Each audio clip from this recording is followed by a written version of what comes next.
నమస్తే, పర్యావరణాన్ని కాపాడుకుంటే అది మనల్ని కాపాడుతుంది. కానీ మహానగరాల చుట్టూ ఉన్నటువంటి అటవీ ప్రాంతాలు, పార్కులు అన్యాక్రాంతం అవుతూ ఉన్నాయి.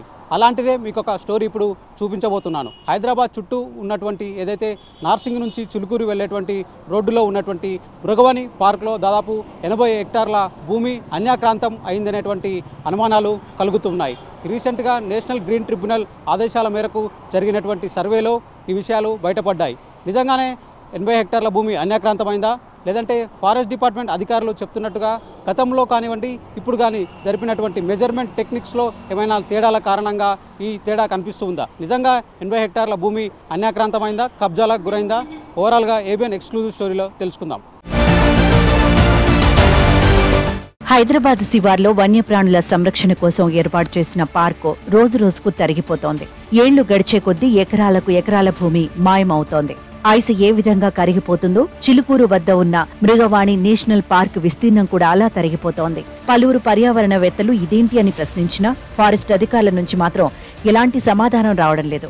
1994లో నాటి ప్రభుత్వం ఇక్కడ 360 హెక్టార్ల భూమిని గుర్తించి మృగవాణి నేషనల్ పార్కుగా నోటిఫై చేసింది. కాలక్రమేణా ఈ పార్క్ కబ్జాలకు గురవుతూ వస్తోంది. మృగవాణి నేషనల్ పార్క్లో విల్లాలు, ఫామ్ హౌజులు పుట్టగొడుగుల్లా పుట్టుకొస్తున్నాయి. ఇప్పుడు నేను నిలబడ్డ చోటు నార్సింగ్ నుంచి మన చిలుకూరు వెళ్ళేటువంటి రూటు, ప్రధానమైనటువంటి రహదారి. ఈ రహదారిని ఆనుకొనే మనం చూసుకోవచ్చు. నా లెఫ్ట్ సైడ్ కూడా ఈ పార్కుకు సంబంధించినటువంటి మృగవాణి నేషనల్ పార్క్ ఏదైతే ఉందో దానికి సంబంధించినటువంటి పార్క్ అంతా కూడా ఈ చౌరస్తా నుంచి చిలుకూరు వద్ద కూడా వరకు కూడా దాదాపు 360 హెక్టార్ల పార్కు ఉంటుంది. దీన్ని 1994 సంవత్సరంలోనే దీని యొక్క నేషనల్ పార్క్గా కూడా ప్రకటించారు. ముఖ్యంగా నేషనల్ పార్క్గా ప్రకటించడానికి మెయిన్ ఉద్దేశం ఏంటి అంటే ఇక్కడ ఉన్నటువంటి లోకల్గా ఉన్నటువంటి వన్యప్రాణులను కానివ్వండి, ఇక్కడ ఉన్నటువంటి వృక్ష సంపదను కానివ్వండి కాపాడాలి అనేటువంటి ఉద్దేశంతో, పర్యావరణాన్ని కాపాడాలి అనేటువంటి ఉద్దేశంతో 1994లోనే దీని ఒక నేషనల్ పార్క్గా కూడా డిక్లేర్ చేశారు.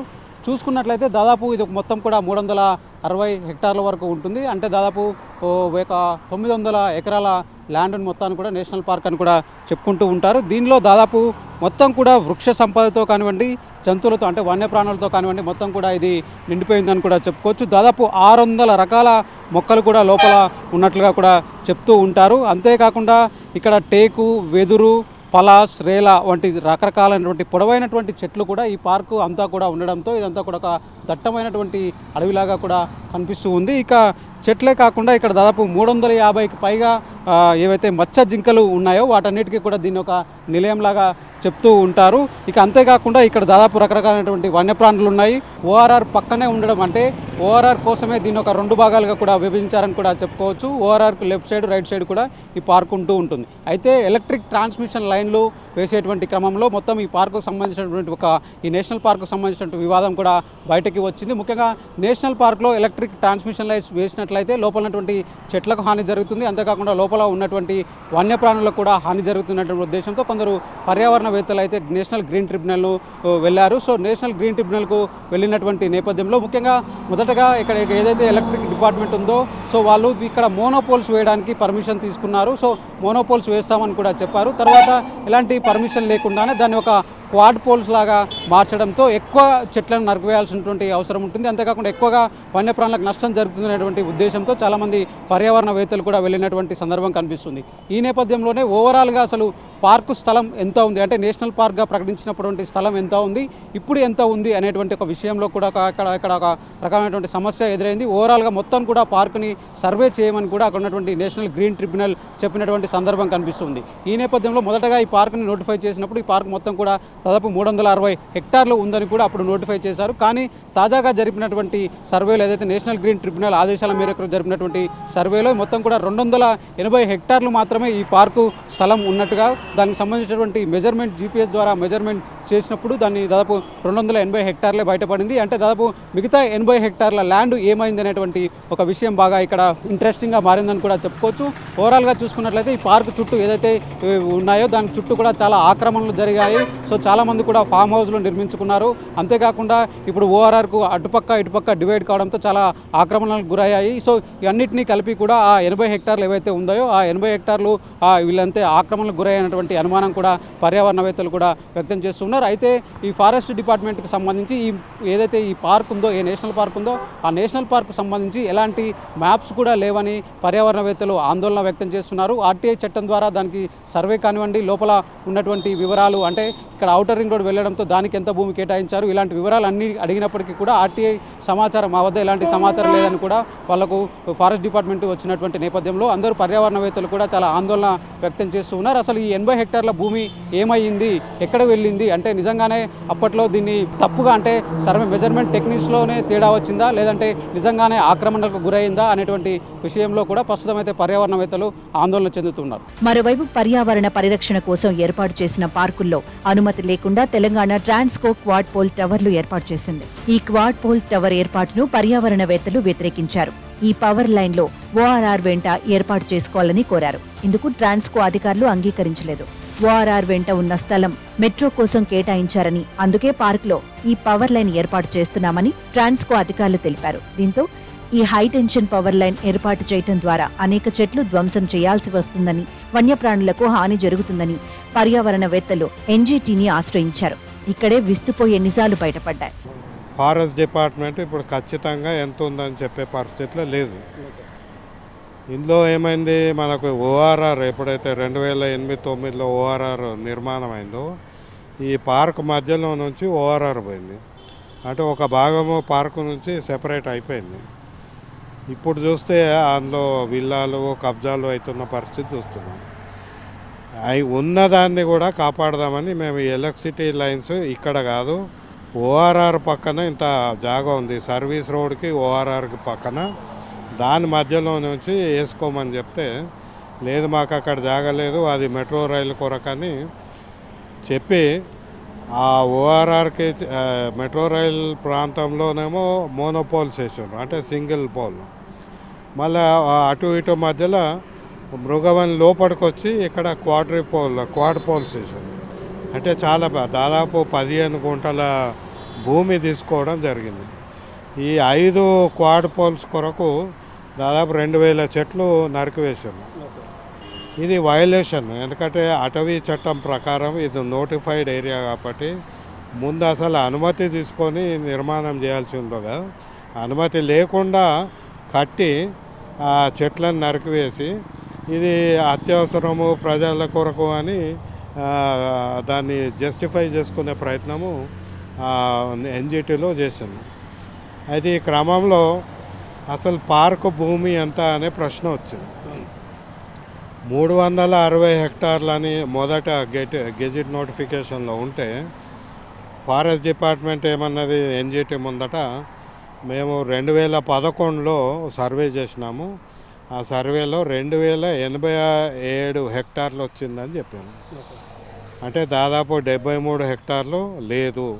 ముందుగా మోనోపోల్స్ ఏర్పాటుకు పర్మిషన్ తీసుకుని క్వాడ్ పోల్స్ ఏర్పాటు చేసింది తెలంగాణ ట్రాన్స్కో. దీంతో ఆగ్రహించిన ఎన్జీటీ తెలంగాణ ట్రాన్స్కోకు 50 లక్షల జరిమానా విధించింది. ఇదే సమయంలో పార్క్ విస్తీర్ణం ప్రస్తావన రాగా సంచలన విషయాలు వెలుగులోకి వచ్చాయి. పార్క్ ఏర్పాటు చేసిన సమయంలో 360 హెక్టార్ల భూమి ఉంటే 2011లో డిఫరెన్షియల్ జీపీఎస్ అధికారులు సర్వే నిర్వహించారు. అప్పుడు పార్క్ విస్తీర్ణం 287.48 హెక్టార్లుగా నిర్ధారించారు.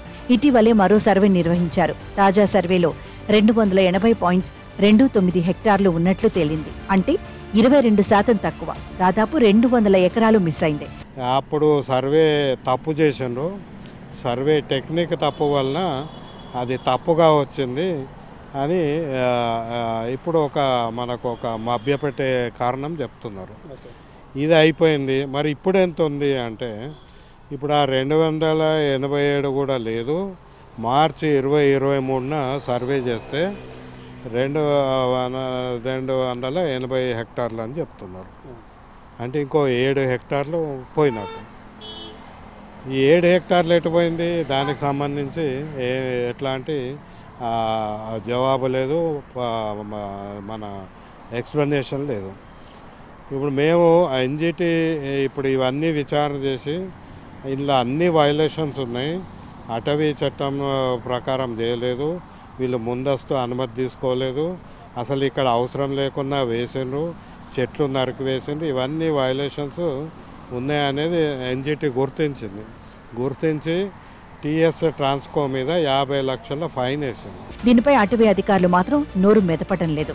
దీనిపై ఆర్టీఐని ఆశ్రయించినా ఎలాంటి ఖచ్చితమైన సమాచారం లేదని పర్యావరణవేత్తలు చెబుతున్నారు. 2011 నుంచి 2023 వరకే 6.7 హెక్టార్ల వ్యత్యాసం ఎందుకు వచ్చిందని వారు ప్రశ్నిస్తున్నారు. వ్యత్యాసం ఉంటే 1 లేదా 2% ఉంటుందని, కానీ ఇంత భారీగా వ్యత్యాసం ఉండటం ఏంటని ప్రశ్నిస్తున్నారు. ఇలానే కొనసాగితే వన్యప్రాణులకు ఆవాసాలు చిన్నాభిన్నం కావడం, పక్షుల ప్రాణాలకు ముప్పు ఏర్పడటం జరుగుతుందని పర్యావరణవేత్తలు ఆందోళన వ్యక్తం చేస్తున్నారు. ఏదైతే 360 హెక్టార్లు ఉందని అప్పుడు నోటిఫై చేశారో నిజంగా అప్పుడు ఎలాంటి సర్వే జరగలేదా? మరీ ఇంత డిఫరెన్స్ అంటే దాదాపు 200 ఎకరాలకు డిఫరెన్స్ అప్పటికి ఇప్పటికీ కనిపిస్తుంది. సో ఎర్రర్ ఉన్నా కూడా ఎంత పర్సెంటేజ్ ఎర్రర్ ఉంటుంది సార్? మొదట మేము ఆర్టీఐ కింద సమాచారం అడిగితే అసలు సర్వే లేదు, సర్వే రిపోర్టే లేదన్నారు. కానీ ఎన్జిటి ముందేమో సర్వే చేసినాము, 287 హెక్టార్లు వచ్చింది అని చెప్పాము. ఆ 360 నుంచి 287కి ఎందుకు తగ్గిందంటే అప్పటి పాత సర్వే టెక్నిక్ల వల్ల తగ్గిందన్నారు. అంటే ఎర్రర్ అని. తప్పు సాధారణంగా టెక్నిక్ వలన జరిగితే 2%, 3% ఉంటుంది. ఇది దాదాపు 20% ఎర్రర్ ఉంది. అంటే ఇది నమ్మశక్యంగా లేదు. ఇక రెండోది సర్వే చేసినరా లేదా? ఇప్పుడు ఆర్టీఐ కిందనేమో అసలు సర్వేనే లేదని సమాచారం ఇచ్చిన ఫారెస్ట్ శాఖ. ఎన్జిటి ముందటేమో 287 ఉంది, మళ్ళీ 280 ఉంది అని చెప్పాను, 2 సార్లు చెప్పాను. అయితే అప్లికేషన్ ఏదైతే ఇప్పుడు forest ministry of environment and ఫారెస్ట్కి అప్లై చేసేటప్పుడు ఏమో అన్ని అప్లికేషన్లలో 360 హెక్టార్లని పేర్కొన్నారు. 360 అని అన్నిట్లో చెప్పి ఇక్కడ అడిగితే తగ్గిందని చెప్పి మళ్ళీ అది కూడా సర్వే టెక్నిక్ వలన తప్పిదమైంది, అసలు భూమి ఎక్కడికి పోలేదని చెప్తున్నారు. మేము చుట్టూ బార్డర్ వేసినామన్నారు. బార్డర్ ఉంటే మరి ఓఆర్ఆర్తో డివైడ్ అయిన దానికి బార్డర్ ఎక్కడ ఉంది? మనం ఇప్పుడు అక్కడ నిర్మాణాలు చూస్తున్నాం. తర్వాత ఇప్పుడు ఈ మృగవని పార్క్లోనే లోపల నిర్మాణాలు జరుగుతున్నాయి. మరి ఈ నిర్మాణాలు ఎట్లా వచ్చినాయి అంటే ఇవన్నీ ఆన్ రికార్డు ఫారెస్ట్ డిపార్ట్మెంట్ దగ్గర ఎట్లాంటి రికార్డులు లేవు, సర్వే చేసినట్టు లేదు. ఇప్పుడు దాదాపు 80 హెక్టార్లు మనం గుర్తించింది. ఆ 80 హెక్టార్ల 100 హెక్టార్ల ఎంత పోయిందనేది ఇదమితంగా తెలియదు.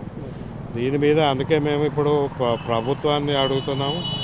ఈ పోయిన 10 ఏళ్ల కాలంలో ఎంత ఎంక్రోచ్మెంట్ అయింది, ఎంత కబ్జా అయింది, ఎవరు చేశారు, ఇది నిర్ధారణ చేయాల్సిన అవసరం ఉంది. ఎన్జిటి ముందుకు ఎందుకు వెళ్ళినాము? 360 హెక్టార్ల మృగవని పార్క్ సంరక్షణ అవసరము.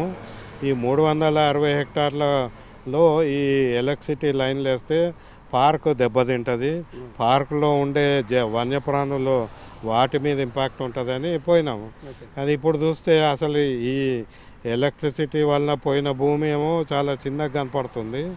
అసలు ఈ 80 హెక్టార్ల 100 హెక్టార్ల అసలు ఓఆర్ఆర్ కింద పోయినాక తర్వాత ఏం చేసిండ్రు, ఆ భూమి ఎంత పోయింది, ఇవన్నీ నిర్ధారణ చేయాల్సిన అవసరం ఉంది. నెక్స్ట్ ఎట్లా మీరు అప్రోచ్ కాబోతున్నారు సార్? అంటే ఇప్పటికి మీరు వెళ్ళేది కేవలం ట్రాన్స్మిషన్ లైన్స్ కోసం. ఇప్పుడు పార్క్ అంటే ఈ పార్క్ సంబంధించిన స్థలం లేదు అనేది రికార్డ్స్ ద్వారా తెలుస్తుంది. సో నెక్స్ట్ ఎలా వెళ్ళబోతున్నారు? మొట్టమొదట ప్రభుత్వం దగ్గరికి వెళ్దాం అనుకుంటున్నాం. ఎందుకంటే కొత్త ప్రభుత్వం వచ్చింది కాబట్టి ఈ పార్కు భూమి లోపల గెస్ట్ హౌస్లు, ఫామ్ హౌస్లు ఇవన్నీ వచ్చినాయి చూస్తుంటే దీని మీద సమగ్ర విచారణ చేయాలని ప్రభుత్వాన్ని కోరాలని మేము అనుకుంటున్నాం. రెండోది వీలైతే అవసరం ఉంటే మేము సుప్రీంకోర్టు కూడా వెళ్తాం. హైదరాబాద్కు ఎంతో ఆక్సిజన్ అందించే ఇలాంటి పార్కులను కాపాడుకోవాల్సిన బాధ్యత మనపై ఎంతైనా ఉందని అంటున్నారు. ఈ విషయాన్ని ప్రభుత్వం దృష్టికి తీసుకెళ్తామని, అవసరమైతే సుప్రీంకోర్టులకు కూడా వెళ్తామని పర్యావరణవేత్తలు చెప్తున్నారు. సో ఇది ఓవరాల్గా చూసుకున్నట్లయితే ఇక ఏదైతే పార్కులో ఎలక్ట్రిక్ ట్రాన్స్మిషన్ లైన్స్ వేయకూడదు, దాని ద్వారా లోపల ఉన్నటువంటి జంతువులకు కానివ్వండి, ఉన్నటువంటి చెట్లకు కానివ్వండి హాని జరుగుతుంది అనేటువంటి ఉద్దేశంతో పర్యావరణవేత్తలు అయితే మొదట్లో దీన్ని నేషనల్ గ్రీన్ ట్రిబ్యునల్కు ఆశ్రయించారు. కానీ అక్కడ జరిగినటువంటి సర్వే చూస్తే అంటే ఫారెస్ట్ స్థలానికి అంటే ఈ పార్కుకు సంబంధించినటువంటి స్థలానికి సంబంధించి సర్వే జరిపితే సో ఓవరాల్గా కూడా ఫస్ట్ నోటిఫై చేసినటువంటి ప్లేస్కు ఇప్పుడు తాజాగా తాజాగా జరిపినటువంటి సర్వేలో దాదాపు 20% భూమి లేదు అన్నట్లుగా కూడా తేలడంతో ఇప్పుడున్నటువంటి పర్యావరణవేత్తలు అయితే ఆందోళన వ్యక్తం చేస్తూ ఉన్నారు. సో ఇలాంటి పార్కులు ఏదైతే నేషనల్ పార్కులు ఉన్నాయో ఇలాంటి వాటన్నిటిని కూడా కాపాడుకోవాల్సినటువంటి అవసరం ఉంది. సో వెళ్ళినటువంటి అంటే ప్రస్తుతం రికార్డ్స్లో చూపించలేనటువంటి అంటే ఫస్ట్ చెప్పి 360 హెక్టార్లు అని చెప్పి ప్రజెంట్ 280 హెక్టార్లని చెప్తుండడంతో ఇక్కడ ఏదైతే 80 హెక్టార్ల భూమి తేడా కనిపిస్తుందో ఆ భూమి ఎక్కడ గురైంది అంటే ఆక్రమణకు గురైందా, నిజంగానే ఫారెస్ట్ డిపార్ట్మెంట్ చెప్తున్నట్టుగా నిజంగానే అప్పటికి ఇప్పటికీ ఉన్నటువంటి మెజర్మెంట్ తేడాలలో ఏమైనా మిస్ అయిందా, ఇలాంటి వాటన్నిటికీ ఇలాంటి ప్రశ్నలన్నిటికీ కూడా సమాధానం చెప్పాల్సినటువంటి అవసరం ప్రభుత్వం మీద ఉంటుంది. సో అవసరమైతే ఇదే విషయమై సుప్రీంకోర్టును కూడా ఆశ్రయిస్తామని కూడా పర్యావరణవేత్తలు అయితే చెప్తున్నారు. వీడియో జర్నలిస్ట్ సంతోష్తో శ్రవణ్, ఏబిఎన్ ఆంధ్రజ్యోతి, చిలుకూరు నుంచి.